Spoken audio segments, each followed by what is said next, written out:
Miembro del Tribunal Constitucional para comentar esta denuncia constitucional que ha presentado la Fiscalía de la Nación en contra del presidente Pedro Castillo, que ha abierto en realidad una serie de debates, de discusiones, eventuales caminos que podrían seguirse y qué destino tendría en la cancha del propio Congreso de la República esta denuncia. ¿Qué tal, doctor Espinosa Saldaña? Muy buenas tardes. Jorge, como siempre es un placer estar frente a el gran grupo de personas que nos sintonizan en este momento en todo el país.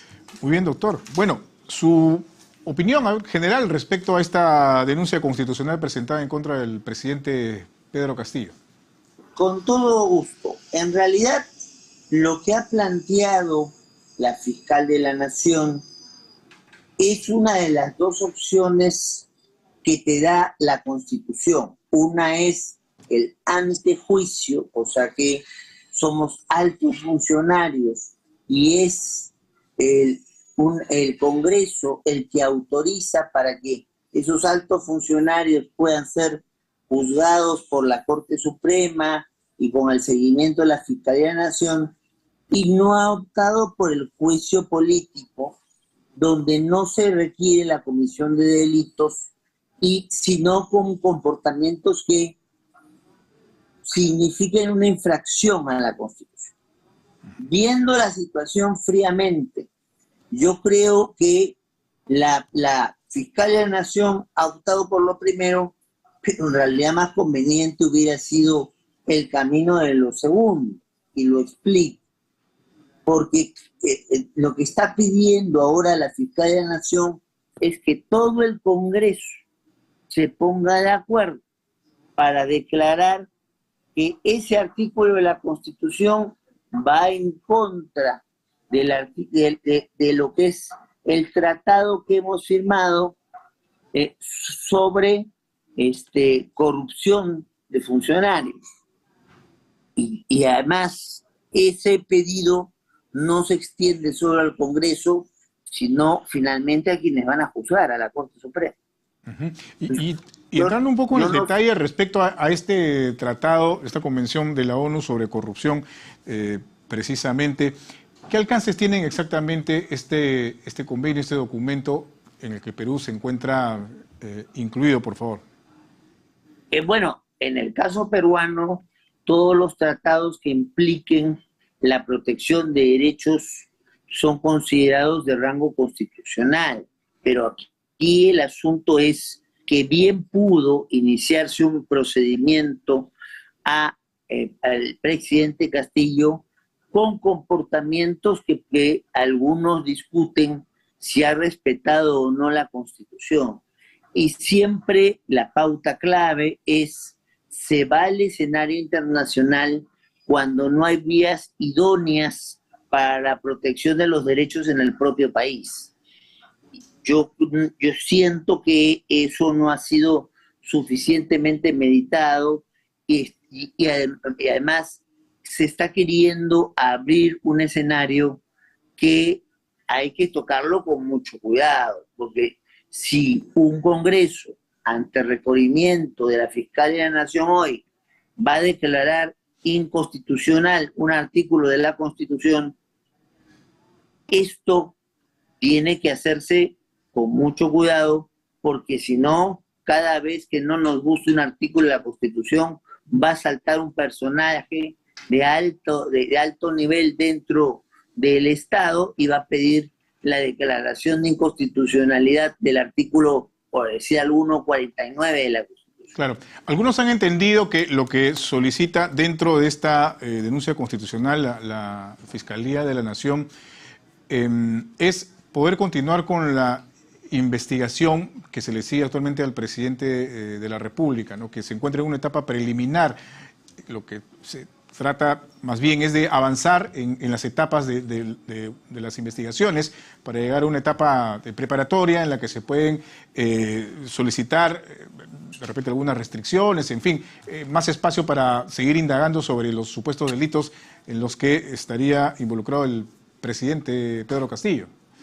Después de haberme leído las 376 páginas yo llego a la misma conclusión que has llegado tú, Jorge. O sea, en realidad lo que está pidiendo la Fiscalía es aire, porque no ha podido, para los amigos que nos están y amigas están siguiendo, un proceso tiene una etapa de investigación preliminar, y esta etapa preliminar es para ir juntando los primeros elementos. De ahí tiene una etapa ya de investigación preparatoria, donde ya le voy poniendo forma al edificio y recién acuso. Entonces, según lo que se ve y de lo que se lee, está lo preliminar cubierto, pero no lo preparatorio. Y claro, si el Congreso le diera esta interpretación de no seguir el artículo 117, le daría más tiempo a la Fiscalía para poder completar lo que ella quiere. Pero en ese caso incluso no se podría acusar al presidente en funciones. Y hay una cuestión más grave todavía, porque si el camino es entonces el que se está planteando, quien va a definir no es el Congreso, quien va a definir es la Corte Suprema. Porque en este escenario del antejuicio, previo al juicio, su nombre lo indica. Si yo voy por delitos, entonces los del 117, en principio, no sé cuántos más querrán entender que están incorporados la Fiscalía de la Nación. Entonces, si voy por este camino, no es que el Congreso, cuando resuelve, el presidente de la República o el alto funcionario se va a la cárcel. No, lo que queda es expuesto a que se le hagan procesos e investigaciones de todo tipo. Claro. Y esos procesos de investigaciones de todo tipo, por la jerarquía que ha tenido o tiene el personaje, tienen que ser hechos directamente por la Corte Suprema. Y ahí hay un problema que ya se ha visto. Cuando la Corte Suprema tiene un tratamiento especial para lo que llaman aforados, o sea, las personas que tienen un fuero de protección por el alto cargo que desempeñan o han desempeñado hasta 5 años atrás.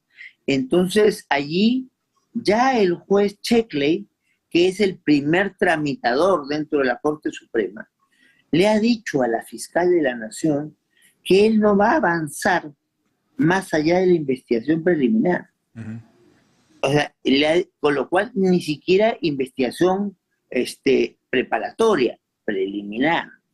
Con lo cual, si ella insiste en el camino de los delitos y no al camino del juicio político, lo que se puede encontrar es que Checkley le diga que no, que tenga que apelar a la autoridad Checkley, y un grupo mayores supremos habrá que convencerlos de inaplicar un artículo de la Constitución, de aplicar la convención que se está hablando y de condenar al presidente. Si hay un pronunciamiento ya, como usted señala, del magistrado Checkley, y teniendo en cuenta que la fiscal de la Nación ha presentado esta denuncia constitucional, ¿podríamos estar hablando de que ha caído en una infracción constitucional la fiscal de la Nación o no?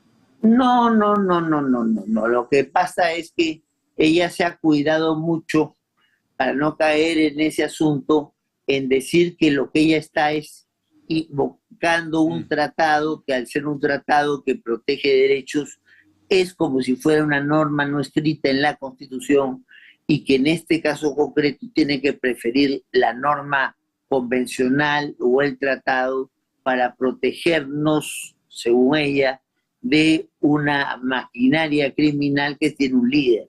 Ese es el discurso de ella. Pero lo que yo no termino de entender, y muchos colegas también estamos en el mismo entendimiento, es que ¿por qué no presentó frente a algunos comportamientos que pueden ser entendidos? Porque en el juicio político, a diferencia de cuando uno ve delitos, lo que tiene es convicción política, nada más. ¿Por qué no presentó una acusación constitucional por juicio político, que era muchísimo más fácil que de sostener, donde ella tenía que pasar por la misma comisión, su comisión de acusaciones constitucionales, pasar a la comisión permanente, y es cierto, se necesitan más votos, pero allí con el juicio político se acaba la cosa, porque si yo le gano un juicio político a un alto funcionario como un presidente de la nación, no solamente lo puedo suspender del cargo, sino lo puedo destituir y hasta inhabilitar para el ejercicio de funciones públicas. O sea, hablando de lo que usted ha señalado de la suspensión, se está hablando también sobre esta alternativa y de hecho habrían la posibilidad, digamos, de recabar un número menor de votos para poder lograr ese propósito, a comparación, por ejemplo, con los que se necesitan para vacar un presidente de la República, que son 87 votos. Sí, pero eso no resuelve el problema. De hecho, lo que nos llevaría es que en el interín asuma la presidencia la señora Boluarte, y la señora Boluarte tiene una acusación constitucional, yo diría incluso más contundente que la del presidente Castillo. O sea, el tercer párrafo del artículo 126 de la Constitución nos dice que los ministros de Estado no pueden asumir labores de gestión en ninguna persona jurídica, en ninguna asociación.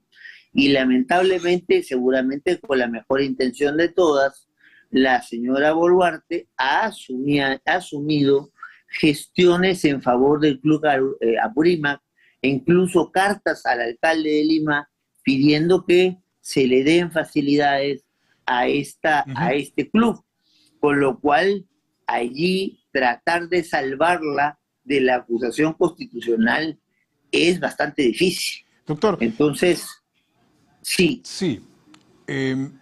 Hay una consulta que me gustaría formular respecto a lo que ha invocado la fiscal de la Nación respecto a esta interpretación conforme al artículo 117 de la Constitución, que habla precisamente en qué caso se puede acusar a un presidente de la República, ¿no? Traición a la patria, no permitir el funcionamiento del Congreso, de los entes electorales o no convocar elecciones generales, ¿no? Y se ha hablado, por ejemplo, de dos artículos específicos de esta convención de la ONU, ¿no? El 30.2 y el 30.3. Yo estoy acá revisando precisamente el artículo 30.2 y señala lo siguiente de esta convención de la ONU.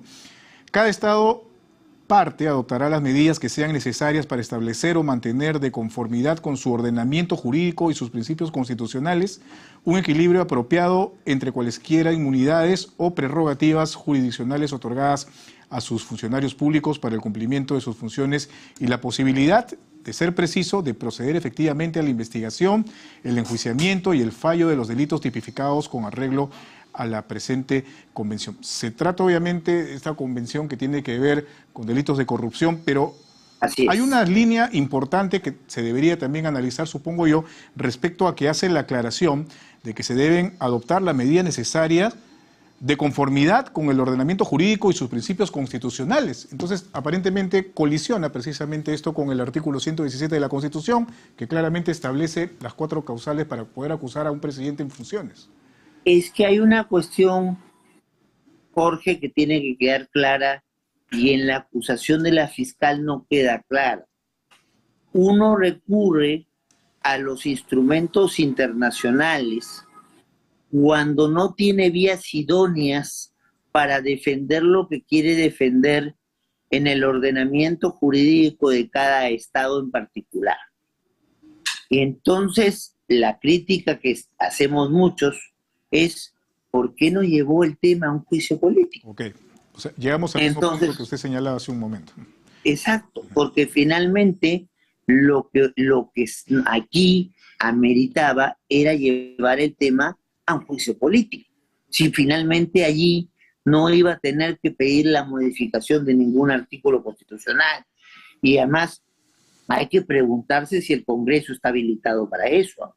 En principio, la inaplicación de normas es una atribución jurisdiccional y la fiscal está pidiendo que el Congreso y luego la Corte Suprema inapliquen el artículo 117.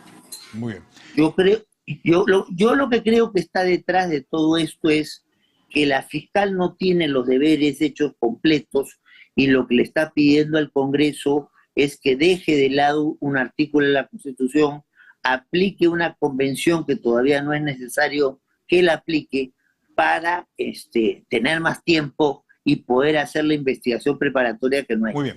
Doctor, muchísimas gracias. Bueno, es obvio que con esta invocación que se hace a la Convención de la ONU, la Fiscalía de la Nación está, por decirlo de manera coloquial, poniendo la pelota sobre la cancha del Congreso de la República, que es un foro político y que, hay que decirlo también, y es algo que es verdad, ¿no? Se maneja de acuerdo a el número de votos, que también es importante dentro de una democracia finalmente, pero bueno, habrá todavía espacio para la discusión respecto a este tema. Muchísimas gracias por haber estado con nosotros. Me temo que sí. Muy amable. Muchas gracias por la invitación a poder compartir unos minutos con ustedes. Muy amable, un abrazo. Doctor Eloy Espinosa Saldaña, ex miembro del Tribunal Constitucional, ha estado con nosotros.